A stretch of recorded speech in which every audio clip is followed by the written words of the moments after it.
여러분, 오늘 아침 일어나서 습관적으로 물 한 잔 드셨습니까? 당장 멈추셔야 합니다. 그 사소한 습관 하나가 여러분의 콩팥을 망가뜨리고 결국은 평생 기계에 의존해 투석을 하며 살게 만들 수 있다는 사실 알고 계셨습니까? 서울대병원 신장내과 연구팀의 10년 추적 결과입니다.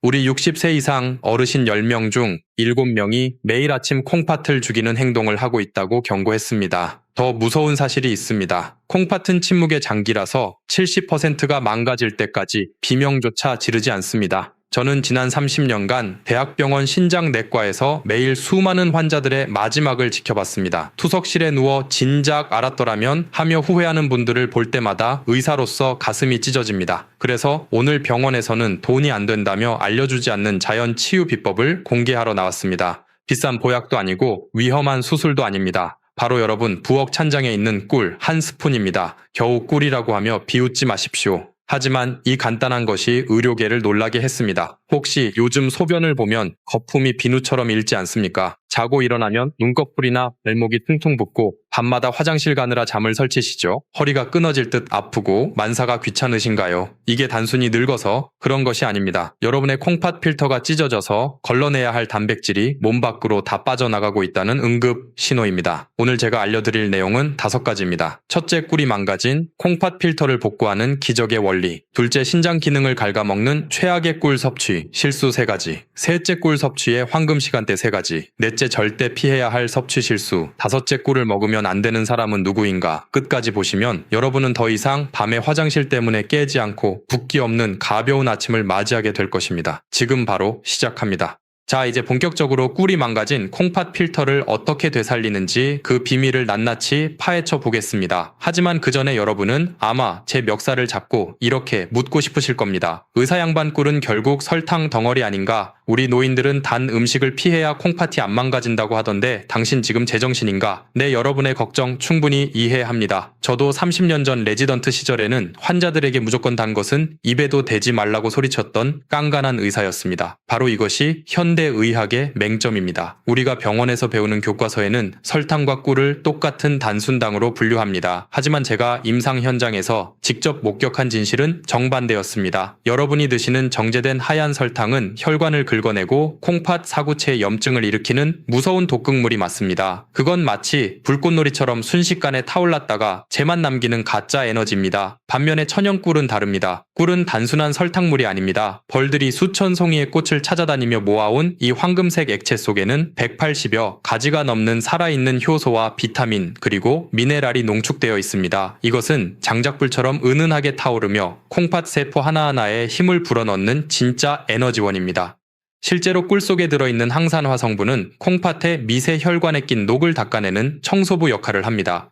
우리가 늙어서 기운이 없고 소변 줄기가 약해지는 이유는 콩팥이 에너지가 없어서 일을 못하기 때문입니다. 이때 설탕을 먹으면 콩팥이 미쳐 날뛰지만 꿀을 먹으면 콩팥이 조용히 힘을 얻습니다. 이것은 단순한 민간요법이 아닙니다. 이미 수많은 국제 학술지에서 꿀의 한겸증 효과와 조직 재생 능력을 입증하고 있습니다. 그렇다면 도대체 꿀의 어떤 성분이 죽어가는 콩팥을 살려낸다는 것일까요? 지금부터 그 구체적인 기적의 메커니즘을 하나씩 설명해 드리겠습니다. 이 내용을 듣고 나면 여러분은 꿀단지를 다시 보게 될 것입니다. 자, 그렇다면 꿀이 도대체 어떻게 우리 몸속의 정수기인 콩팥을 고쳐 쓴다는 것인지 의학적으로 명확하게 설명해 드리겠습니다.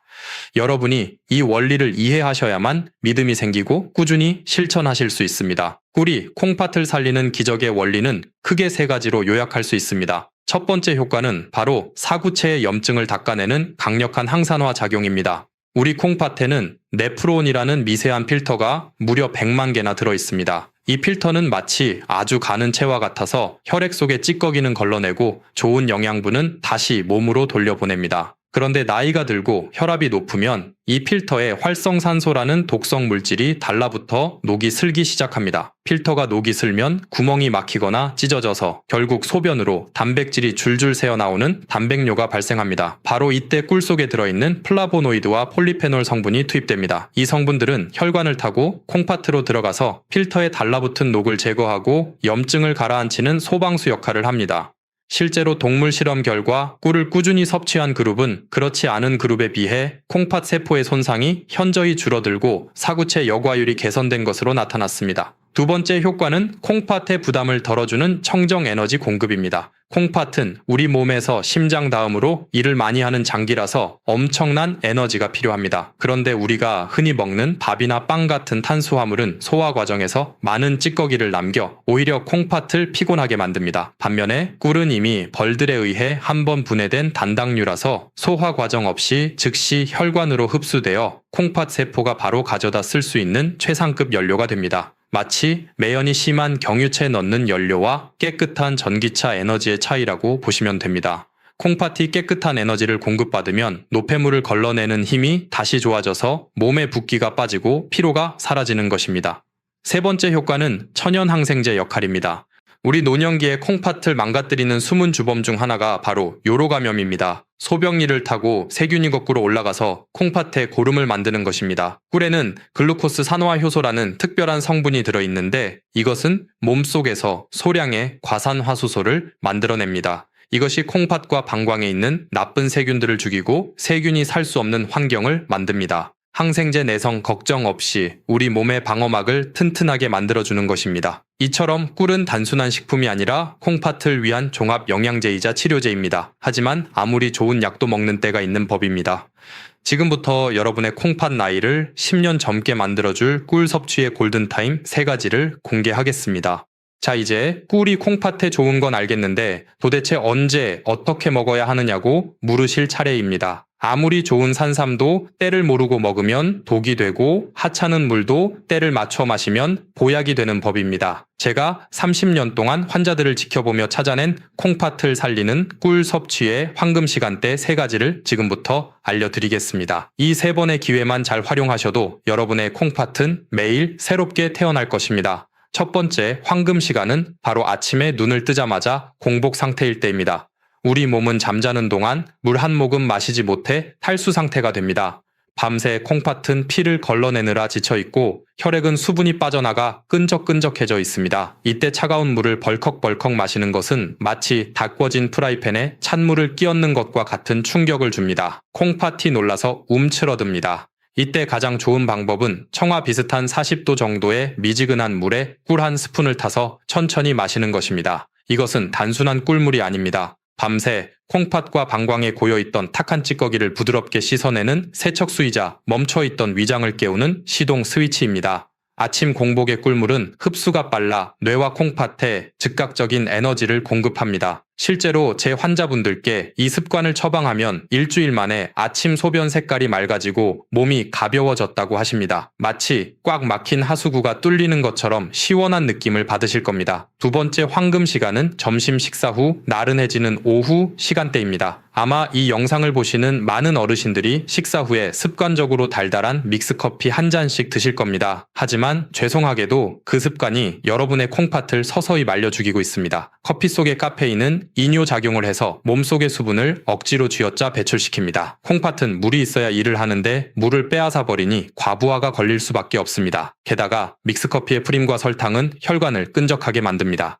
이제부터는 오후에 커피 대신 따뜻한 꿀차를 한 잔 드셔보십시오. 꿀의 천연 당분은 급격한 혈당 쇼크 없이 오후에 피로를 풀어주고 무엇보다 콩팥에 수분을 공급해줍니다. 꿀에 레몬 한 조각을 띄우면 금상첨화합니다. 레몬의 구연산이 콩팥의 결석을 예방하고 피로 물질을 분해하기 때문입니다. 커피를 끊고 꿀차로 바꾼 지 한 달 만에 만성 피로가 사라지고 붓기가 빠졌다는 분들이 정말 많습니다. 세 번째 황금 시간은 바로 잠자리에 들기 1시간 전입니다. 아마 지금 고개를 갸웃거리는 분들이 계실 겁니다. 원장님, 자기 전에 물 마시면 밤새 화장실 들락거느라 잠을 못 자는데 그게 무슨 소리입니까? 네, 맞습니다. 그게 바로 우리 노인들의 가장 큰 고민인 야간요입니다. 하지만 제 이야기를 끝까지 들어보십시오. 제가 말씀드리는 것은 물을 한 대접 마시라는 것이 아닙니다. 아주 소량의 물에 타거나 혹은 꿀만 티스푼으로 한 숟가락 입안에서 녹여 드시라는 것입니다. 이게 왜 중요할까요? 우리가 밤에 자다가 깨서 화장실에 가는 이유는 단순히 소변이 마려워서가 아닙니다.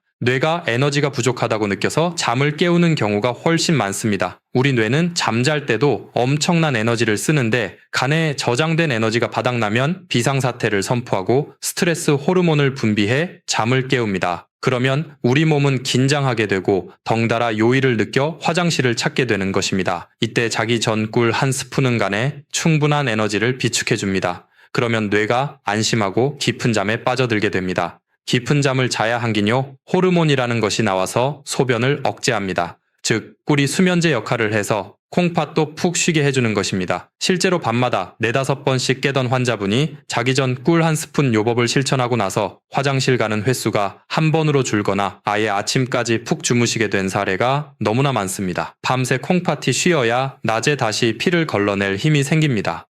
여러분, 이 3가지 시간대를 꼭 기억하십시오. 아침에는 씻어내기 위해, 오후에는 채워주기 위해, 그리고 밤에는 쉬게 하기 위해 꿀을 드시는 것입니다. 돈이 드는 것도 아니고 힘든 일도 아닙니다. 그저 습관만 조금 바꾸면 됩니다. 하지만 아무리 좋은 꿀도 잘못된 방법으로 먹으면 오히려 독이 될 수 있습니다. 다음으로 제가 말씀드릴 내용은 정말 중요합니다. 많은 분들이 실수하고 계신 꿀 섭취의 치명적인 문제점 3가지를 짚어드리겠습니다. 이 부분을 놓치시면 앞의 노력들이 물거품이 될 수 있으니 더욱 집중해 주시기 바랍니다. 앞서 말씀드린 3가지 황금 시간대를 잘 지키시더라도 지금부터 말씀드릴 이 3가지 실수를 범하신다면 모든 노력은 물거품이 되고 오히려 콩팥을 망가뜨리는 지름길이 될 수 있습니다. 꿀이 몸에 좋다는 말만 믿고 무턱대고 드시다가 응급실에 실려 오시는 분들을 볼 때마다 제 가슴이 너무나 아픕니다. 여러분은 제발 이런 실수를 하지 마시길 바라는 간절한 마음으로 꿀 섭취 시 콩팥을 파괴하는 최악의 실수 3가지를 말씀드리겠습니다. 첫 번째 실수는 바로 펄펄 끓는 뜨거운 물에 꿀을 타서 드시는 것입니다. 우리 한국 사람들은 뜨거운 국물이나 차를 마셔야 속이 풀린다고 생각하는 경향이 있습니다. 그래서 정수기에서 가장 뜨거운 물을 받거나 가스불에 물을 팔팔 끓여서 꿀을 타 드시는 분들이 정말 많습니다. 하지만 이것은 꿀을 드시는 게 아니라 설탕물을 드시는 것과 똑같습니다. 꿀 속에 들어있는 콩팥을 살리는 핵심 성분인 각종 효소와 비타민은 열에 굉장히 약합니다. 연구에 따르면 꿀이 60도 이상의 고열에 노출되면 그 속에 들어있는 좋은 성분들이 전부 파괴되고 변성되어 영양학적으로 설탕과 다를 바 없는 상태가 되어버립니다. 죽어버린 꿀은 콩팥에 들어가서 염증을 치료하기는커녕 당 독소만 남겨서 콩팥 필터를 더욱 끈적하게 만들 뿐입니다. 그러니 여러분, 제발 기억해 주십시오. 꿀물은 절대 뜨겁게 드시는 게 아닙니다. 물을 끓이셨다면 한 김 식혀서 손가락을 넣었을 때 따뜻하다고 느껴지는 약 40도 정도의 온도에서 꿀을 타셔야 합니다. 그래야 꿀 속의 효소가 살아 움직이며 여러분의 콩팥을 청소해 줄 수 있습니다. 두 번째 실수는 욕심을 부려 너무 진하게 드시거나 많이 드시는 것입니다. 아무리 좋은 약도 과하면 독이 됩니다. 어떤 분들은 꿀이 몸에 좋다고 하니 밥숟가락으로 듬뿍 퍼서 하루에도 몇 번씩 드시거나 물에 아주 진하게 타서 드십니다. 이렇게 되면 혈당이 급격하게 치솟습니다. 혈당이 오르면 콩팥은 그 당분을 걸러내기 위해 평소보다 몇 배나 더 무리하게 일을 해야 합니다. 이것을 과역과 현상이라고 하는데 쉽게 말해 콩팥 엔진이 과열되는 것입니다. 콩팥이 쉴 새 없이 돌아가다가 결국 지쳐서 기능이 뚝 떨어지게 됩니다. 특히 당뇨가 있으신 분들에게는 치명적일 수 있습니다. 꿀은 하루에 1~2스푼이면 충분합니다. 물에 타서 드실 때도 너무 달지 않게 은은한 단맛이 돌 정도로 묽게 타서 드시는 것이 콩팥에 부담을 주지 않고 흡수율을 높이는 가장 좋은 방법입니다. 세 번째 실수는 가장 위험하고도 흔한 실수인데 바로 가짜꿀, 즉 사양벌꿀을 드시는 것입니다. 마트나 시장에 가보면 터무니없이 싼 가격에 대용량으로 파는 꿀들을 보셨을 겁니다. 벌들이 꽃에서 꿀을 따온 것이 아니라 사람에게 설탕물을 받아먹고 만들어낸 꿀을 사양벌꿀이라고 합니다. 법적으로는 꿀이라고 판매되지만 그 성분은 꽃에서 유래한 천연 항산화 물질이 거의 없고 설탕의 자당 성분이 대부분입니다. 이런 꿀을 드시면 콩팥에 좋은 효과는 전혀 보지 못하고 오히려 설탕을 퍼먹는 것과 같아서 혈액을 걸쭉하게 만들고 콩팥 결석을 유발하는 주범이 됩니다. 심지어 일부 비양심적인 업체에서는 물엿이나 액상과당을 섞어서 팔기도 합니다. 액상과당은 콩팥 세포를 직접적으로 공격하여 괴사시키는 아주 무서운 물질입니다. 그렇다면 진짜 꿀을 어떻게 구별할까요? 가장 쉬운 방법은 찬물에 떨어뜨려 보는 것입니다. 진짜 꿀은 찬물에 떨어뜨렸을 때 뭉쳐서 바닥으로 가라앉지만 가짜 꿀은 물에 닿자마자 쉽게 퍼져버립니다. 그리고 제품 뒷면의 라벨을 꼼꼼히 확인하십시오. 탄소동 유연소비라는 것이 있는데 이 숫자가 -22호 이하라야 진짜 천연 벌꿀입니다. 싼 게 비지떡이라는 말이 있듯이 내 콩팥을 위해 드시는 거라면 조금 비싸더라도 반드시 믿을 수 있는 양봉 농가의 천연 꿀을 드셔야 합니다. 이 세 가지 실수만 피하셔도 여러분은 꿀의 효능을 100% 아니 200% 누리실 수 있습니다. 자, 이제 꿀을 올바르게 고르고 먹는 법까지 알게 되셨습니다. 하지만 여기서 끝이 아닙니다. 꿀과 함께 먹으면 그 효과를 극대화해서 콩팥을 강철처럼 튼튼하게 만들어주는 짝꿍 음식들이 있습니다. 다음으로 소개해드릴 이 꿀 조합을 아신다면 여러분의 콩팥 건강은 날개를 달게 될 것입니다. 자, 이제 여러분은 꿀을 어떻게 먹어야 약이 되는지 완벽하게 마스터하셨습니다. 하지만 여기서 멈추기에는 너무 아깝습니다. 제가 30년 임상 경험을 통해 발견한 꿀과 찰떡궁합인 짝꿍 음식 2가지를 더 알려드리겠습니다. 이 녀석들을 꿀물에 살짝만 더해줘도 콩팥을 청소하는 능력이 배가 됩니다. 첫 번째 짝꿍은 바로 레몬이나 천연 식초입니다. 꿀물에 레몬 한 조각을 띄우거나 식초 한 방울을 떨어뜨려 드셔보십시오. 신맛을 내는 구연산 성분이 소변을 알칼리성으로 바꿔주어 콩팥에 돌이 생기는 것을 막아줍니다. 이미 작은 결석이 있는 분들에게는 이 조합이 결석을 녹여 배출하는데 큰 도움을 줍니다. 두 번째 짝꿍은 바로 계피가루입니다. 한의학에서 콩팥은 추위를 가장 싫어하는 장기라고 합니다. 몸이 차가우면 콩팥으로 가는 혈관이 수축되어 노폐물을 잘 거르지 못하게 됩니다. 이때 따뜻한 성질을 가진 계피가루를 꿀물의 티스푼 끝으로 살짝만 섞어 드시면 몸에 온기가 돌면서 콩팥으로 가는 혈류량이 획기적으로 늘어납니다. 특히 손발이 차고 아랫배가 냉한 여성분들에게는 이 꿀계피차가 보약보다 낫습니다. 내일 아침에는 그냥 꿀물 말고 레몬 한 조각이나 계피가루를 더해서 드셔보십시오. 맛도 훨씬 좋고 콩팥도 기뻐할 것입니다. 하지만 아무리 좋은 음식도 체질에 안 맞으면 독이 될 수 있겠죠. 마지막으로 꿀을 절대 드시면 안 되는 분들에 대해 아주 냉정하게 말씀드려야겠습니다. 이 부분을 모르고 드셨다가는 정말 큰일 날 수 있으니 해당되시는 분들은 귀를 쫑긋 세워주시기 바랍니다. 앞서 꿀이 콩팥을 살리는 명약이라고 칭찬을 아끼지 않았지만 세상 모든 만물이 그러하듯 꿀 또한 모든 사람에게 만병통치약은 아닙니다. 어떤 분들에게는 꿀 한 스푼이 오히려 콩팥의 숨통을 조이는 독약이 될 수도 있습니다. 제가 지금부터 말씀드릴 3가지 유형에 해당하시는 분들은 꿀 섭취를 당장 멈추시거나 반드시 주치의와 상의하셔야 합니다. 여러분의 생명과 직결된 문제이니 부디 흘려듣지 마십시오. 첫 번째 절대금기 대상은 만성 신부전 4기 이상의 말기 신부전 환자분들입니다. 특히 병원에서 칼륨 섭취를 제한하라는 경고를 받았거나 현재 투석을 받고 계신 분들입니다. 꿀에는 칼륨이라는 미네랄이 들어있습니다. 건강한 사람이나 초기 신장병 환자에게 칼륨은 나트륨을 배출시켜 혈압을 낮추는 아주 고마운 성분입니다. 하지만 콩팥 기능이 10% 이하로 떨어진 말기 환자분들은 이 칼륨을 소변으로 배출하지 못하고 몸 안에 그대로 쌓아두게 됩니다. 혈액 속의 칼륨 농도가 높아지면 부정맥이 생기고 심하면 심장마비로 돌연사할 수 있습니다. 콩팥 좀 고쳐보겠다고 드신 꿀이 심장을 멈추게 할 수도 있다는 뜻입니다. 그러니 투석 환자분들은 절대 임의로 드시지 마십시오. 두 번째 대상은 혈당 조절이 전혀 되지 않는 중증 당뇨 환자분들입니다. 제가 꿀은 설탕보다 착한 당이라고 말씀드렸지만 그래도 본질은 당분입니다.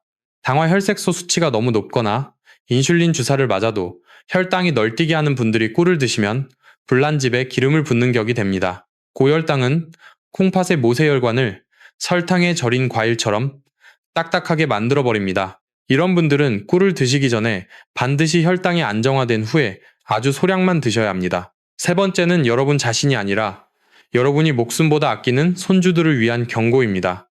혹시 손주가 감기에 걸렸다고 꿀물을 타먹이신 적이 있으십니까? 만약 아이가 생후 12개월, 즉 돌이 지나지 않았다면 그것은 아이에게 독을 먹이는 것과 같습니다. 자연 상태의 꿀에는 보툴리누스라는 균의 포자가 섞여 있을 수 있습니다. 어른들은 위산이 강해서 이 균을 다 죽이지만 장 기능이 덜 발달한 아기들은 이 균에 감염되면 근육이 마비되고 호흡 곤란이 와서 사망에 이를 수도 있습니다. 옛날 어르신들이 아기 입이 헐었을 때 꿀을 발라주던 민간요법은 이제 절대 하시면 안 됩니다.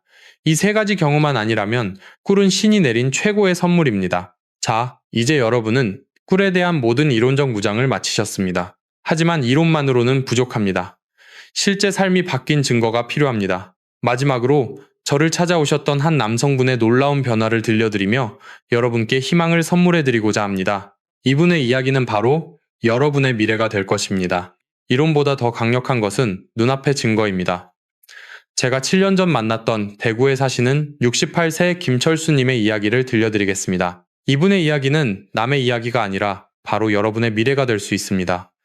그분이 처음 제 진료실 문을 열고 들어오시던 날을 저는 아직도 잊을 수 없습니다. 얼굴은 흑빛이었고 발목은 코끼리 다리처럼 퉁퉁 부어 양말 자국이 선명하게 패여 있었습니다. 김철수님은 은퇴 후 평범한 삶을 살고 계셨지만 딱 한 가지 밤마다 찾아오는 소변 전쟁 때문에 삶이 지옥 같다고 하셨습니다. 하룻밤에도 5번씩 화장실을 들락거리는 통에 깊은 잠을 자본 게 언제인지 기억도 안 난다고 하셨습니다. 더 무서운 것은 동네 병원에서 콩팥 수치가 위험하니 조만간 투석을 준비해야 할 수도 있다는 청천벽력 같은 말을 들었다는 것입니다. 평생 가족을 위해 일만 했는데 늙어서 기계에 묶여 살아야 한다니 너무 억울하다며 제 앞에서 눈물을 흘리셨습니다.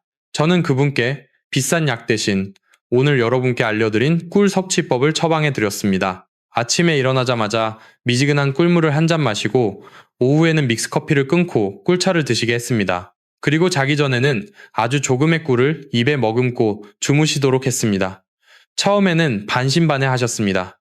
겨우 꿀 따위가 뭘 하겠냐는 표정이셨습니다. 하지만 지푸라기라도 잡는 심정으로 딱 한 달만 해보시라고 설득했습니다. 결과는 어땠을까요? 기적은 조용히 찾아왔습니다. 일주일이 지나자 아침 소변에 가득했던 거품이 눈에 띄게 줄어들기 시작했습니다. 2주가 지나자 밤에 화장실 가는 횟수가 5번에서 2번으로 줄었고 아침에 일어날 때 머리가 맑아졌다고 전화를 주셨습니다. 그리고 대망의 한 달 뒤 다시 병원을 찾았을 때 김철수님의 얼굴에는 화색이 돌고 있었습니다. 무엇보다 퉁퉁 부었던 발목이 날렵해졌고 검사 결과 치솟던 크레아티닌 수치가 더 이상 오르지 않고 안정권에 머물러 있었습니다. 의사로서 가장 보람찬 순간이었습니다. 지금 김철수님은 어떻게 지내실까요? 70대 중반이 되셨지만 여전히 투석기 없이 건강하게 등산을 다니십니다. 꿀 한 스푼이 죽어가던 콩팥의 불씨를 다시 살려낸 것입니다. 김철수님의 이야기는 특별한 기적이 아닙니다. 올바른 방법으로 꾸준히 실천한다면 바로 내일 여러분에게 일어날 현실입니다. 자, 이제 여러분의 차례입니다. 오늘 당장 시작할 수 있도록 제가 마지막으로 여러분께 부탁드리고 싶은 것이 하나 있습니다. 자, 여러분, 이제 오늘 긴 시간을 마무리할 때가 되었습니다. 제가 오늘 여러분께 목이 터져라 강조한 꿀 한 스푼의 기적은 단순히 몸에 좋은 음식을 챙겨 먹자는 가벼운 제안이 아닙니다. 그것은 평생을 가족과 자식을 위해 헌신하며 정작 자신의 몸은 돌보지 못했던 우리 시대의 모든 아버지와 어머니들에게 드리는 의사로서의 참회이자 절박한 호소입니다. 지난 30년간 저는 투석실에서 수많은 이별을 지켜봤습니다. 평생을 성실하게 사셨지만 단지 콩팥을 지키는 작은 지혜를 몰라서 차가운 기계에 팔을 맡기고 남은 생을 병원에서 보내야 했던 분들의 눈물을 저는 잊을 수 없습니다. 여러분은 부디 그런 고통을 겪지 않으셨으면 좋겠습니다. 나이 들어서 자식들에게 짐이 될까봐 걱정만 하지 마시고 오늘 당장 부엌으로 가서 따뜻한 물에 꿀 한 스푼을 타서 드십시오. 그 달콤한 한 잔이 지쳐있는 여러분의 콩팥을 위로하고 꺼져가던 생명의 불씨를 다시 살릴 것입니다. 돈이 수천만 원 드는 것도 아니고 힘든 수술도 아닙니다. 내 몸을 사랑하는 이 작은 실천이 여러분의 10년 뒤 미래를 차가운 병원 침대가 아닌 따뜻한 공원에서 손주들과 뛰어노는 모습으로 바꿔놓을 것입니다. 그리고 오늘 제가 전해드린 이 정보가 누군가에게는 생명을 구하는 동아줄이 될 수도 있습니다. 주변에 콩팥 때문에 걱정하는 친구나 밤잠을 설치는 이웃이 있다면 주저 말고 카카오톡으로 이 영상을 공유해 주십시오. 좋은 것은 나눌수록 커지는 법입니다. 여러분의 공유 버튼 한 번이 뇌졸중과 투석의 공포로부터 소중한 사람을 지켜낼 수 있습니다. 저 또한 앞으로도 병원에서는 돈이 안 된다며 자세히 알려주지 않는 진짜 건강 정보를 가지고 여러분 곁을 든든하게 지키겠습니다. 구독과 좋아요를 눌러주시면 더 깊이 있는 내용으로 보답하겠습니다. 마지막으로 노파심에 다시 한번 말씀드립니다. 만약 현재 심각한 기저질환을 앓고 계시거나 약물 치료 중이시라면 어떤 민간요법이든 시작하기 전에 반드시 담당 의사와 상의하신 후 섭취하시길 바랍니다.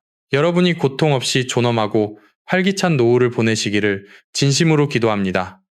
다음 영상에서 더 건강한 모습으로 뵙겠습니다. 감사합니다.